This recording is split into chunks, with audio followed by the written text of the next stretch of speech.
the whole idea as to vis-a-vis is Willie Lynch, is the Willie Lynch letter, is the Willie Lynch letter valid? I thought this was a good question that you, Mimi Hotspot, said. Mention a couple of things, but let's just deal with the second thing about the video is so needed. Give thanks. Is there any way though to establish the validity of this letter, of the Willie Lynch letter? Have been trying to do so for years now. I know some people who got into an argument because a couple of sisters said that their professor said that the letter was created well after the time of slavery, and that it was created to stir up deep thought of the aftermath thereof. The argument stopped once they said that their professor nor anyone knows who wrote the letter. But for years now, I still wonder. Very interesting, very interesting. First of all, let's just ask the question, is the Willie Lynch letter valid? And I think we need to put this out there because perhaps there's somebody out there or someone's out there that got a little more information about this. But it's really more the question of whether the Willie Lynch letter really describes a valid situation. You understand? A valid strategy to destroy or at least to enslave perpetually a people. You understand? To basically create a perpetual slave mentality. This is why our response initially was verify the validity question. A professor? Well, you know, I'm not saying every professor is bad or every professor is good or honest or whatever like that, but the professor works for a system of things.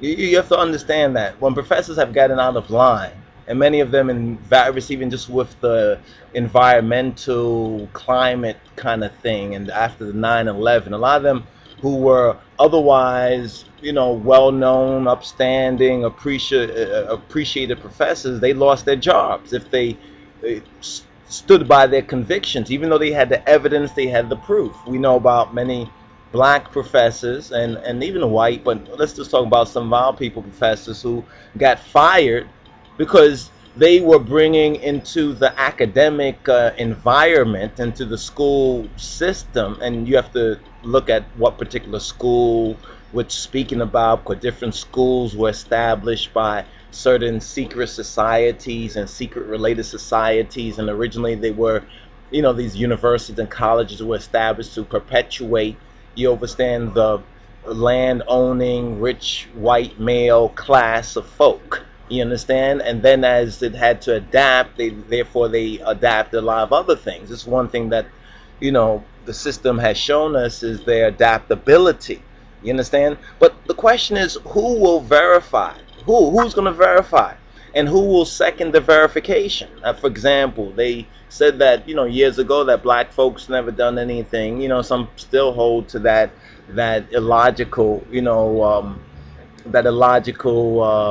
position, and yet facts and figures and evidence has come out that has disproven, and some of them still stick to, like Egypt. They say Egypt wasn't part of Africa. This is when I grew up. You understand that was the popular thing. Egypt is not part of Africa.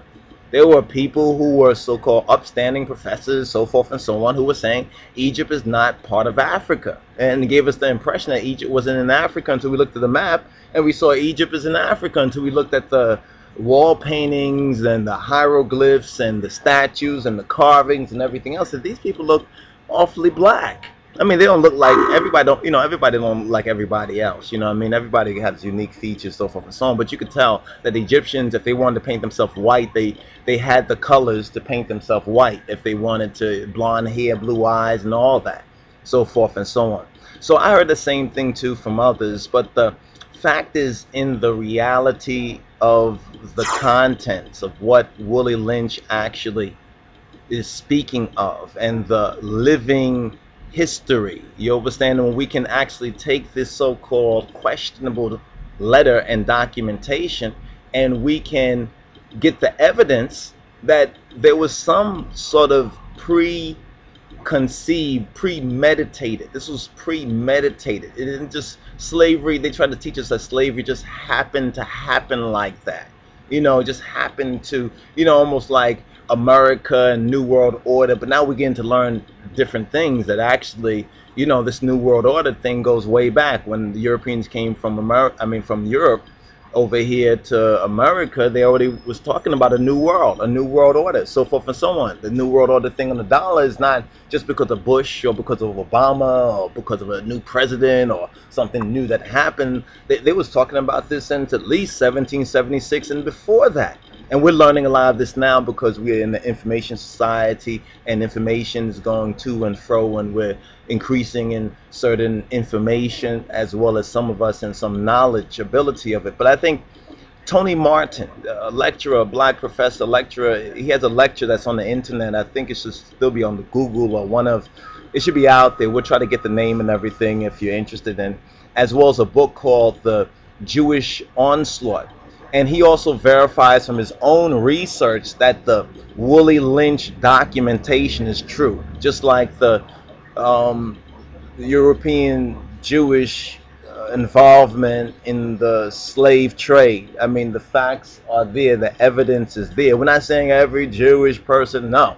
You know what I mean? You know, like you got poor white trash, you know, some of the white people didn't even own themselves. They were indentured servants. They were basically on the same, you know, social level as the slaves, sort of, except that they had entitlement because of their so-called color, you know, or lack thereof.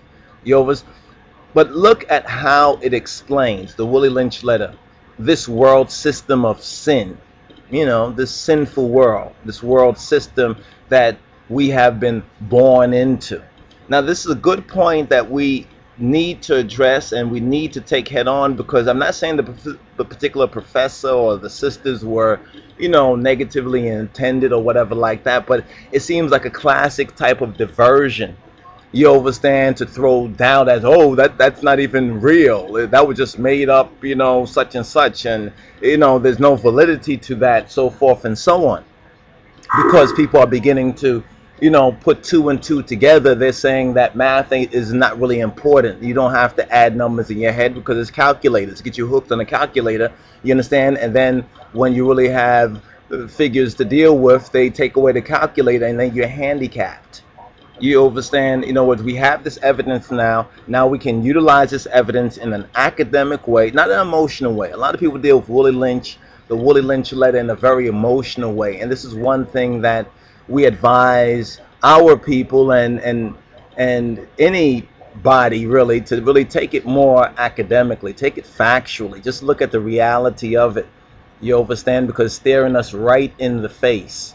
You overstand, when we ask ourselves why black folk gotta be like the way they are, so forth and so on. Part of the responsibility, of course, is upon us, so-called lost sheep of the house of Israel. Part of, you know, the major part of it.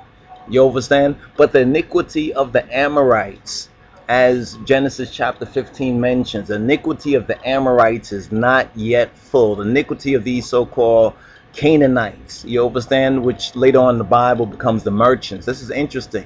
The Canaanites, the leprosy thing, you understand, the European link, Indo-European link. Yeah, some of the Canaanites you can find in history were black, of course, because white come from black. You know, the recessive come from the dominant. This is just basic science, you understand? But it's interesting that later on in the Bible that these same Canaanites would be considered, you understand, that name would be used to describe merchants, you understand? And then we now look at the modern Eurocentric world coming to America, the black folks, so forth and so on, and put it all together. It's clear that the Willie Lynch letter is valid. It's as valid as so-called Greek culture.